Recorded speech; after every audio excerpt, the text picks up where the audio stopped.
Robert Roux, bonsoir. Bonsoir. Vous avez participé à l'opération des 18 sapins pour la Fondation Lanval. Vous nous avez fait un magnifique sapin.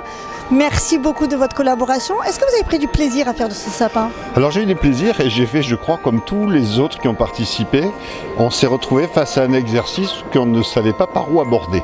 Parce que j'avoue que des sapins, c'est la première fois que j'en fais un. Je ne vous dis pas que c'est la dernière, mais peut-être aussi. Ah non, s'il vous plaît. Mais c'était très compliqué à voir, surtout qu'en fonction de mon travail, qui consiste à travailler surtout sur des canettes et sur des canettes qui ont vécu, qui sont pleines de cicatrices, pleines de marques, je ne savais pas comment aborder le problème.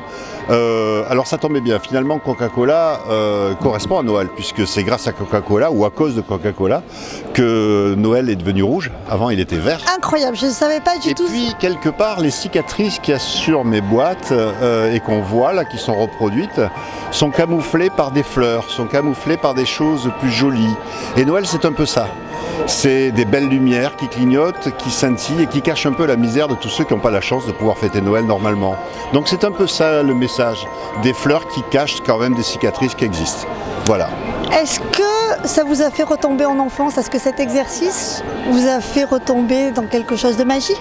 Alors retomber en enfance, j'aimerais bien, ça ferait gagner quelques années, ça serait super. On en rêve tous. Mais je crois que oui, ça m'a fait plaisir, effectivement. Je crois que tout artiste aime bien à un moment donné d'avoir un exercice imposé, parce que ça oblige à réfléchir différemment et à sortir du systématisme dans lequel on est tous un peu. Oui, dans cette zone de confort qui fait que... Voilà, on sait dans quel type de travail on est, et là, quelque part, on est déstabilisé, et c'est là où, en général, on devient inventif. Est-ce que, pour vous, que le fait que l'entreprise vienne en soutien à des associations pour les enfants, etc., c'est quelque chose aussi qui vous a touché?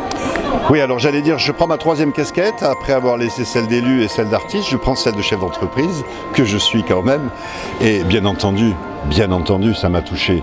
Mais c'est des initiatives. Alors, je crois que effectivement, ce que vous faites avec Benjamin est quelque chose d'extraordinaire dans plein de domaines sur Nice, et je vous en remercie. Alors cette fois-ci en tant qu'élu, je vais changer un peu de casquette.